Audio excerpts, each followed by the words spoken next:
Hello everybody, welcome back to the channel. This is going to be a review of chapter 1053 of One Piece. And this chapter starts out with the Gorosei, of course. And the Gorosei are screaming and yelling and being little bitches because Big News Morgan printed something he wasn't supposed to say. And they wanted the D out of Monkey D. Luffy's wanted poster. So they're freaking out. They're all like, oh my god, take it out, reprint it. How did they get that picture? Take it out. Oh no, oh no, oh no. The world's going to find out. Oh no. Because, Luffy is Joy Boy. Well, he's got his devil fruit awakened, and his devil fruit's almighty and terrifying to them because it's the sun god deity fruit. And they're freaking out, and then, the Gorosei being the Gorosei are like, pre-print it, take the D out. Because they're treating him like they treated Gold Roger. Because his name is spelled G-O-L space D and then Roger. But they put it together and made it Gold Roger, And they're trying to treat Luffy like that. Like, people wouldn't really notice that, they took out the letter D, which the D is very important and is relevant always. But, yeah, it starts out there. And then it cuts to back to Wano. And, Scratch Man of Pooh's there. And, they're all talking. And Kid disappears. And it shows the wanted poster of the three people who helped take down Kaido and Big Mom and change the whole world for, better or worse. And the three captains have a bounty of 3 billion berries. Luffy, Kid, and Law. Kid's poster looks raw. Now, do I think he deserves that bounty poster? Hell fucking no. Not even close. He did absolutely, in my opinion, he did nothing. He should have like a 2 million berry bounty, but we relax. Law's poster looks kind of sus, and Luffy's poster looks perfect. Absolutely perfect. But, the world government is quaking in their boots at the thought of Monkey D. Luffy, Law, and Kid. They beat Yonkos. I thought it was going to be spent a different way where Luffy gets all the credit and his bounty was going to be way higher, but this is doable. And later in the chapter, we learn something else relative, but we'll get there when we get there.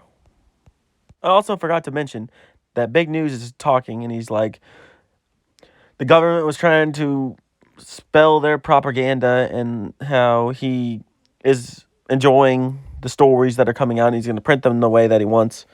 Because, he is a journalist. And the next Kid ran off probably to try to fight Luffy, and his crew's following him because there's a party, Anyways, and we cut to the next scene, which is like the chef of like Wano, like it would have been Odin's chef, but it would have been the Shogun before Odin too, and he took 2 hours to prepare a bunch of meals for the Straw Hats and everybody, but the Straw Hats don't have the patience for that. And he's like talking up. He's like, oh, I prepared this feast for all these people, the new Shogun. Oh. And he comes out of the kitchen after he prepares all these beautiful meals. And Jinbei's the only one there. Jinbei the GOAT. One of the strongest Straw Hats. One of the strongest people in general is there. And he's like, yeah, I stayed. Nobody could wait 2 hours, but I stayed. That's peak One Piece comedy right there. Peak. Anyways, and then there's a scene, where they're at the festival, and Luffy's eating a bunch of stuff, Chopper's eating cotton candy, Yamato's there, she's talking, they're all partying, and it cuts down to where Robin was, which everyone in the community thought Robin was kidnapped, which I think would have been a detriment to the story. But she went down to where Brooke saw the weird, creepy dolls, and there was a poneglyph, but it wasn't a road poneglyph. It was something else. And then the guy with the really long nose, which is Odin's father, he comes down, and he's talking to Robin, which he can read poneglyphs too. Remember that. And they're talking, and he's like, "Oh, you like my dolls? They're so cute, aren't they?" And this is one of the funniest. This is a peak funny chapter in One Piece. She's like, "No." She's like, "Oh." And he's like, "Weren't you a skilled blacksmith?" And he's like, "Oh, I could make some katanas, you know." And then, But this was a theory in the community for a long time that he was Odin's father.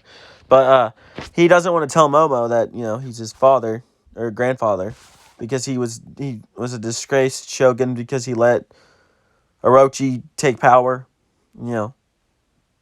Which kind of makes sense and kind of doesn't. I don't think Momo would really care, because, he lost his father and mother. Just to have, somebody who could be his, parental figure there would probably be a lot, which I guess he has Kinemon, but Kinemon should have died, so. And when he's talking to Robin, he's, telling his whole, backstory, how he's been imprisoned here for a long time, and she cuts him off. And she's like, "Yo, Pluton is in Wano, right? Bro, one of the ancient weapons is in Wano." Bro, there's so much stuff that could happen with this. This is such a gas chapter, bro. It's incredible. And we learn what was on that poneglyph so many chapters later, and it's still gas. It's still gas. Oh, this is the GOAT!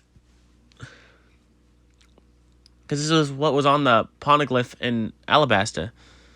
But anyway, and then Green Bull shows up. Not where Robin and them. He shows up in Wano.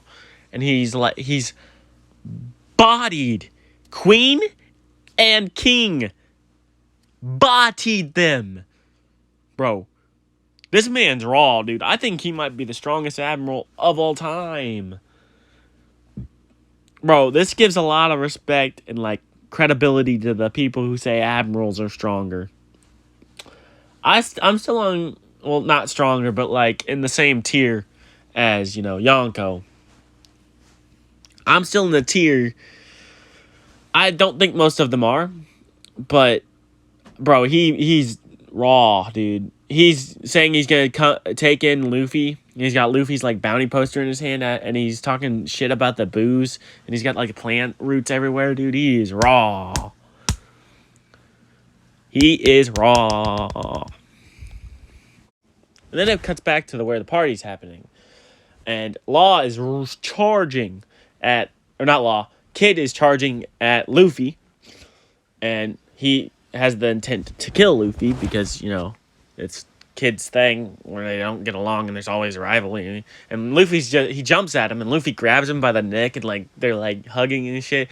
And then they're partying, and everything's good and happy. Everyone's partying, and Luffy told Momonosuke that he's like, don't tell anyone I did this, blah, blah, blah, because I don't want to be considered a hero. And then Kid shows Luffy the bounty poster. And the news that, Luffy's a Yonko. Let's fucking go. Big claps, big dubs in the chat. Oh, yeah, big dubs in the chat. Oh, yeah. Oh, yeah. But, bro, Kid got shafted. Law got shafted for my man, Buggy the Clown. He's a Yonko. Let's go. Let's freaking go. Buggy. The man that made it all the way to where he is off of clout alone. Bro, everyone's partying and Luffy has the eyes popping out. Toon World-ish style. Pew. Bro. I think this is an even better group of Yonko, not gonna lie. You got the strongest man in the verse, Shanks. You got Luffy. You got Buggy, though. Buggy might be the strongest man in the verse. He's got the clout no me, dude. Clout. And then Green Bull says that the world outside is not really in the mood to party. Right now, it's in a big mess. Because you know what? The Reverie just happened, and all that shit went down. The stuff with Sabo, the stuff with Boa, all that went down. And then the chapter ends. 4-week break. And this is a good chapter to have a 4-week break on, because there's a lot to talk about. You got Pluton, you got the Admiral actually doing something relevant. You got Kid and Law not being Yonko. You got Buggy being a Yonko. And what he could have done to become a Yonko, which I will make a video on probably.